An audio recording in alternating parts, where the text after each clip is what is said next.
Hi friends, welcome back to my channel Samayal with Anu. இன்னைக்கு நம்ம வீடியோல ஒரு தோசை ரெசிபி தாங்க பார்க்க போறோம். வெயில் காலம் வருது. நீ மாவெல்லாம் அரைச்சு வச்சா சீக்கிரமாவே புளிச்சு போயிடும்.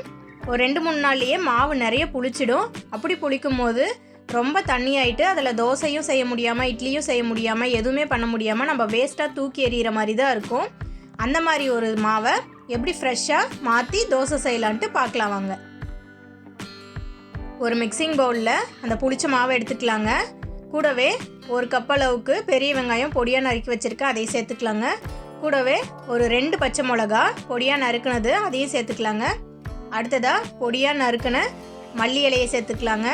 அடுத்து கூடவே பொடியாக நறுக்குன கருவேப்பிலையும் சேர்த்துக்கலாங்க. அடுத்ததாக 1 டேபிள் ஸ்பூன் அளவுக்கு ரவை மிக்சியில் லைட்டாக பொடிச்சு வச்சுருக்கேங்க. இந்த 1 கப் அளவுக்கு மாவுக்கு 1 டேபிள் ஸ்பூன் அளவுக்கு ரவை சரியாக இருக்கும். நீங்கள் மாவு எவ்வளோ இருக்கோ அந்த அளவுக்கு ரவையை மிக்ஸ் பண்ணிக்கோங்க.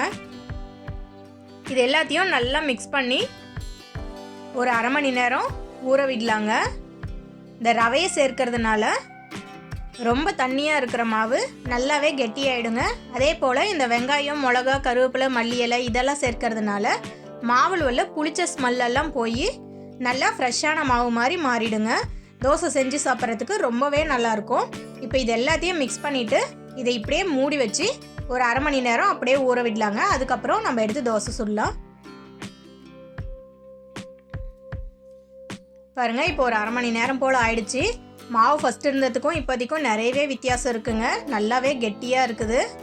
இப்போது இதை தோசை கல்லில் ஊற்றிக்கலாங்க. கல் நல்லா ஹீட் ஆகிடுச்சிங்க.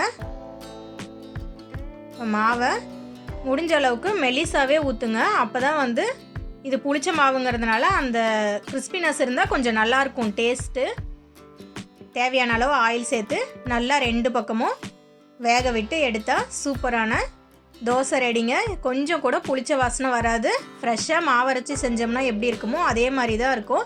அந்த ரவையை சேர்க்கறதுனால மாவு நல்லாவே கெட்டியாயிடும்.